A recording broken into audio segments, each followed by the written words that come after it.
You're listening to Talk Line with Zev Brenner, America's premier Jewish broadcast on the air since 1981. And we're back. It's great to have Mort Klein with us once again, National President of the Zionist Organization of America, community leader, not afraid to speak out. Welcome back to the program. Thank you for joining us. Great to be with you, Zev.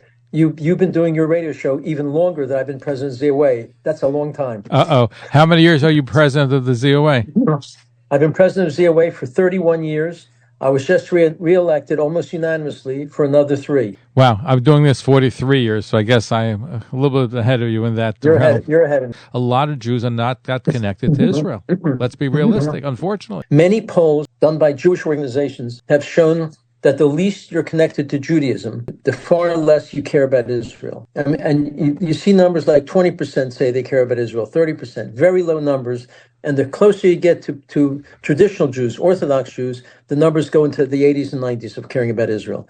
Its commitment to Torah and Judaism will predict your commitment to Eretz Yisrael. Absolutely. Absolutely. Polls show that. And the truth is, in order to have a Jewish continuity, you can't do it without having some religious aspect to it.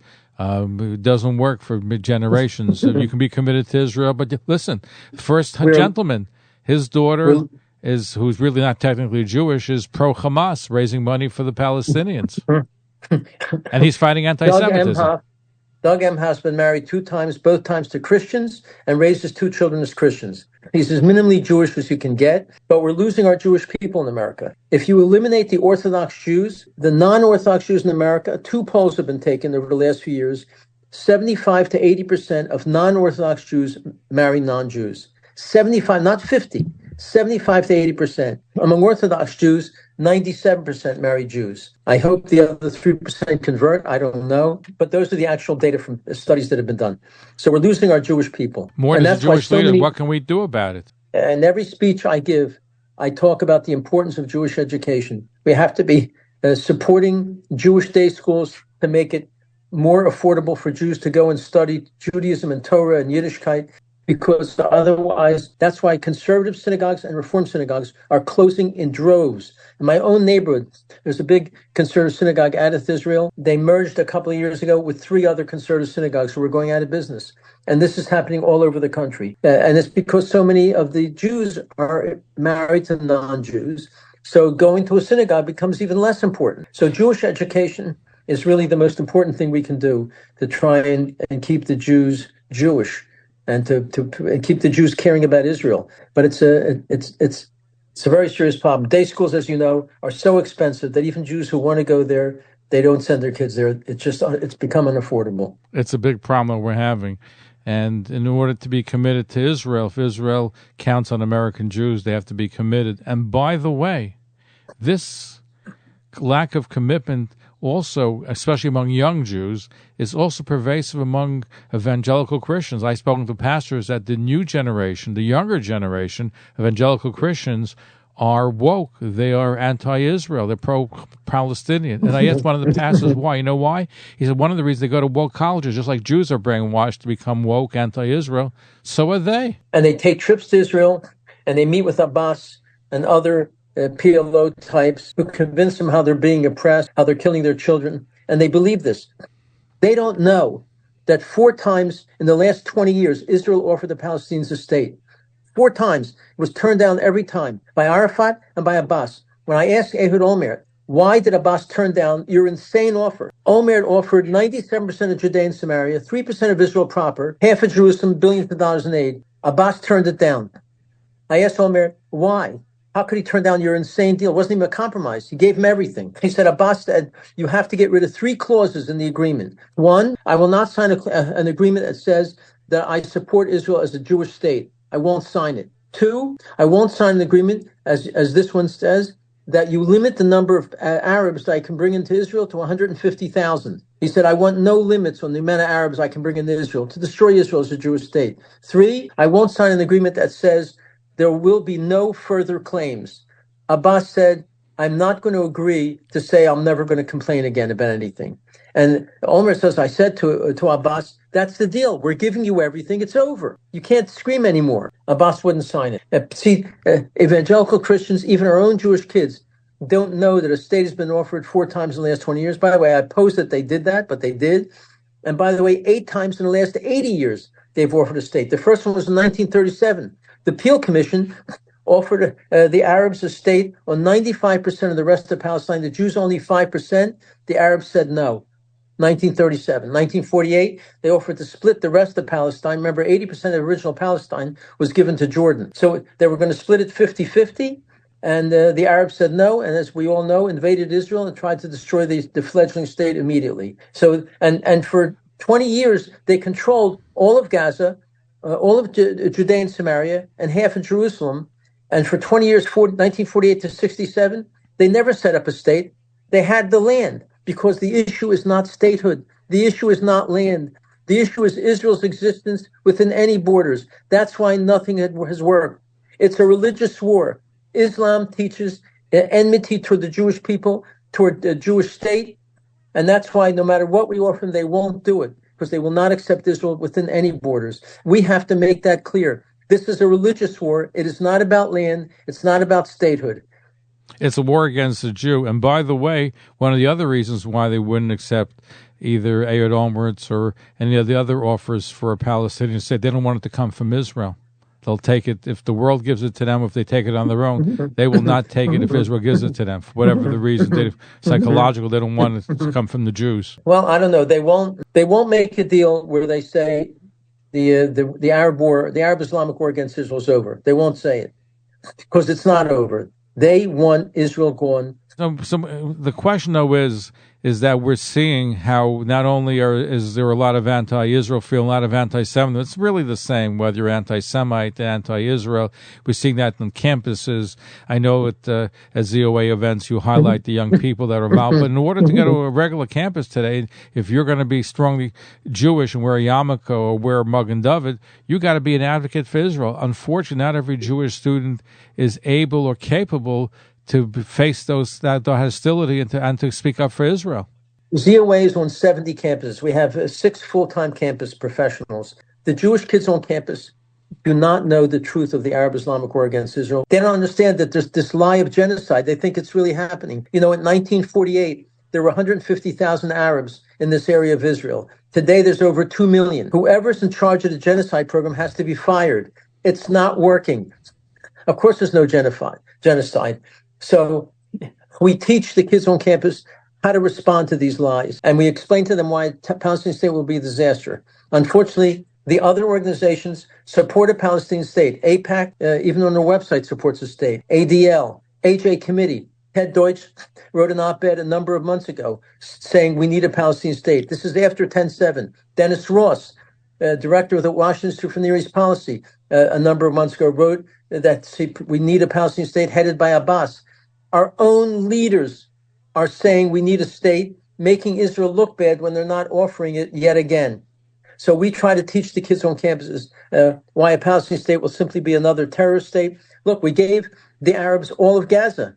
Look what happened. 2005, 80% of the Gaza Arabs voted in Hamas. They voted in Hamas, who built hundreds of miles of tunnels. And from 2005 till now, they've launched 35,000 rockets and missiles against innocent Jewish civilians in Israel. In other words, 10/7 is not where it started. It started in 2005 with the missiles.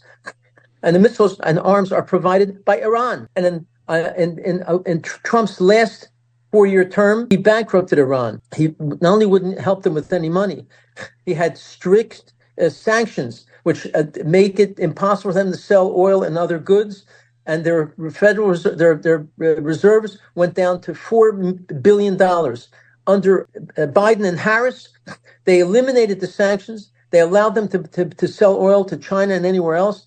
They've gone under the Biden-Harris administration from $4 billion in reserves to $100 billion in reserves. They became wealthy. They used this wealth to fund Hamas and Hezbollah and the Houthis, to arm Hamas and Hezbollah and the Houthis. This was not possible under Trump. He almost bankrupted them. And yet Jews are voting for this administration, which has strengthened Israel's most serious enemy, Iran. Do you see a big change now that Donald Trump is going to be back in the White House? Do you think you see a change that's going to be for Israel? I believe that Donald Trump will almost certainly reinstate the sanctions. make them strict, and he will also reinstate not allowing funding for the Palestinian Authority because of the Taylor Force Act. The Taylor Force Act, which was we worked on this, which was passed under Trump, says if you keep paying Arabs to murder Jews, we will send you no money.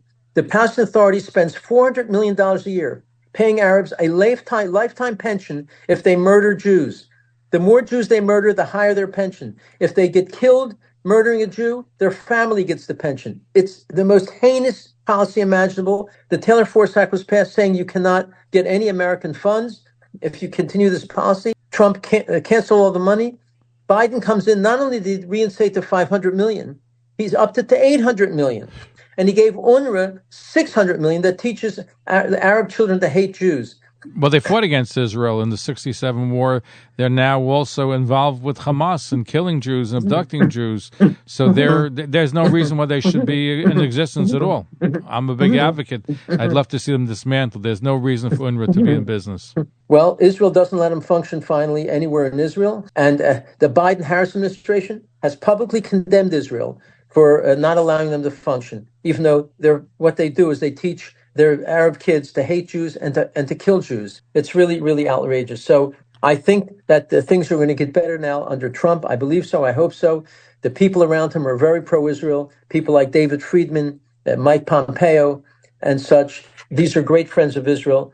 And by the way, it's not simply that they're a friend of Israel. They're a friend of what's right, And Israel is a human rights-loving democracy who tries to do the right things. We're speaking with Mort Klein, the National President of the Zionist Organization of America. Mort, you have every year a Gala event. This year it's going to be November 17th in Manhattan.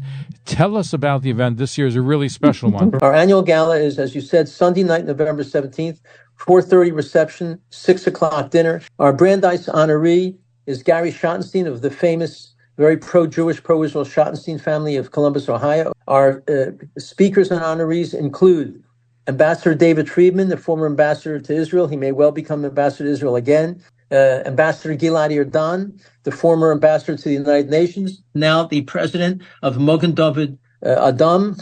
And he's just been offered a very important post in the Netanyahu administration. It's confidential. I'm not allowed to say it publicly, so I won't. But he's going to have a very important post. We're also honoring General Amir Avivi, one of the prime important generals in Israel, who understands these issues as well as anyone I've ever met.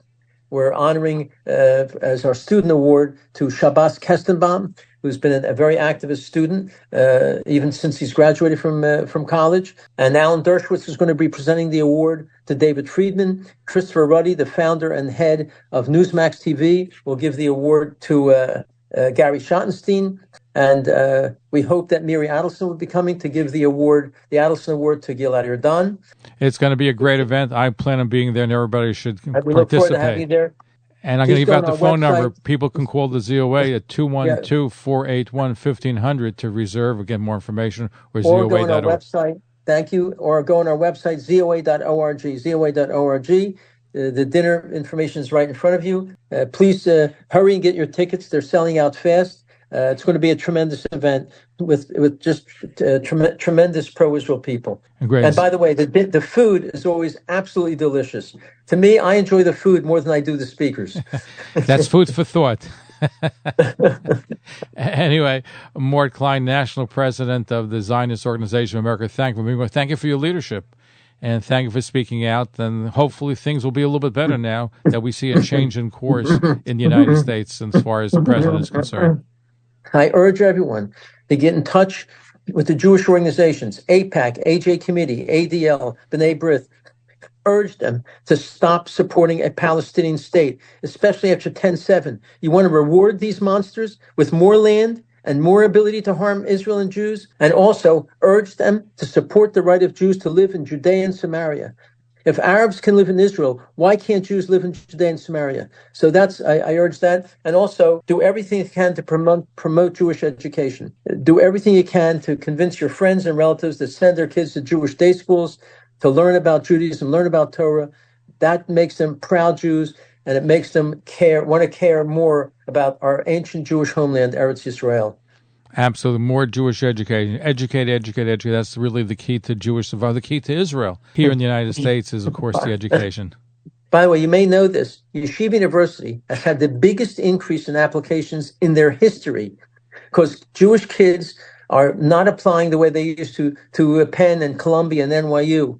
Tremendous surge of applications to Yeshiva University because they don't want to be at a campus like Columbia or NYU where they have people screaming and yelling at them, anti-Semitic slurs, blocking them from going to classes. So Yeshiva University is a great school for Jews to go to. Touro College is a great school for Jews to go to. That's just part of Jewish education. We need that. We need more of that. But we need to make it, as you said, more affordable. That could be a whole separate program. We have to come up with a way that we should be able to provide the education for Jewish students. Just like we have a birthright, we subsidize going to Israel. We should be subsidizing Jewish kids to learn about Judaism. By the way, we're having a major trip for students at the end of December. They should also call our office, any student, high school or college who wants to go. We pay almost all the costs. We take them all over Israel. We meet with the top Jewish Israeli leaders, major journalists, academics, and we take them into Judea and Samaria, Efrat, Ariel, Ma'ale-Adumim, Hebron.